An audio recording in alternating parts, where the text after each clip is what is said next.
عدی بن حاتم جو تھے نا، یہ حاتم تائی کے بیٹے تھے، بادشاہ کا بیٹا تھا، زمانہ بڑا دیکھا تھا، بڑے بڑے وزیروں مشیروں، ساری زندگی اعلیٰ سطحی وفود سے ملاقات ہوئی۔ عدی حضور کی بارگاہ میں آئے، مسند امام احمد بن حنبل میں موجود۔ تو اسلام پر ابھی غربت کا دور تھا، چند لوگ مسلمان ہوئے تھے، نبی پاک علیہ السلام نے فرمایا عدی کلمہ پڑھ لو۔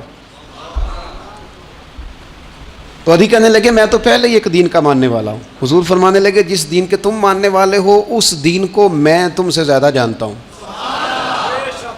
حضور فرمانے لگے جس دین کے تم ماننے والے ہو اس میں کیا یہ لکھا ہے کہ مالک غنیمت کا چوتھا حصہ کھا جاؤ؟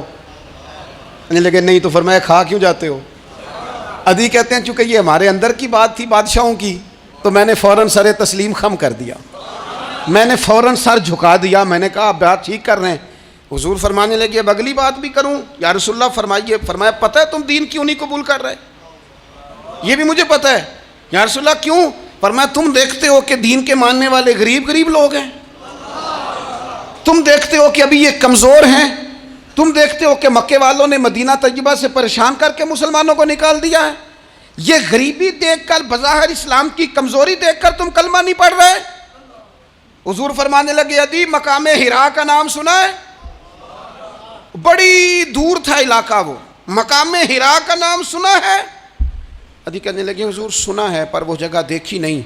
محبوب فرمانے لگے سن، میں وہ وقت لے کے آؤں گا، میرا دین اس طرح نافذ ہوگا کہ ایک عورت مقام ہرا سے اونٹنی پہ اکیلی بیٹھے گی اور اکیلی آئے گی اور آ کے بیت اللہ کا طواف کرے گی، سوائے اسے اللہ کے کسی کا خوف نہیں ہوگا، رب کے علاوہ کسی سے نہیں ڈرے گی۔ یہ دور آئے گا، تو دیکھ رہا ہے کہ صرف مکے پہ حکومت نہیں دنیا پہ مسلمان چھا جائیں گے۔ اور حضور فرمانے لگے کسرا کا نام سنا ہے؟ کہا حضور وہ تو بظاہر اس وقت بڑا تگڑا بادشاہ ہے۔ فرمایا اس کے علاقے بھی فتح ہوں گے، وہ خزانے مسلمانوں کے پاس آئیں گے۔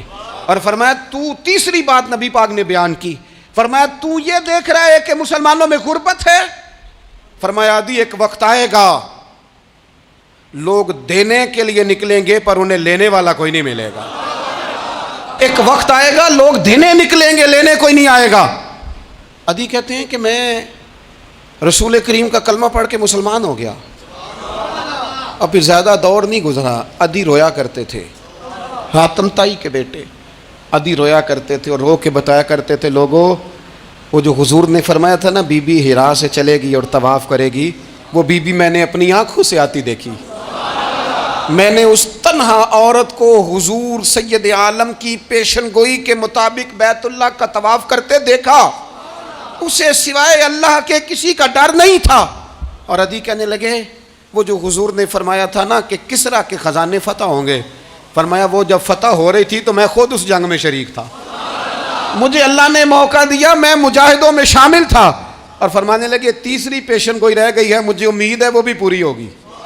حضرت عمر بن عبدالعزیز کے زمانے میں آ کے وہ دور بھی آیا کہ لوگ زکوٰۃ دینے نکلتے تھے، لینے والا کوئی نہیں ملتا تھا، لوگ کسی کو غریب سمجھ کے صدقہ دینے لگتے تھے، وہ کہتا تھا بھائی لے جا میں تو رات خود دے کے آیا ہوں، لوگ دینے نکلتے تھے لینے والا کوئی نہیں۔ اسلام کی فطرت میں قدرت نے لچک دی ہے، اتنا ہی یہ ابھرے گا جتنا کہ دبا دو گے۔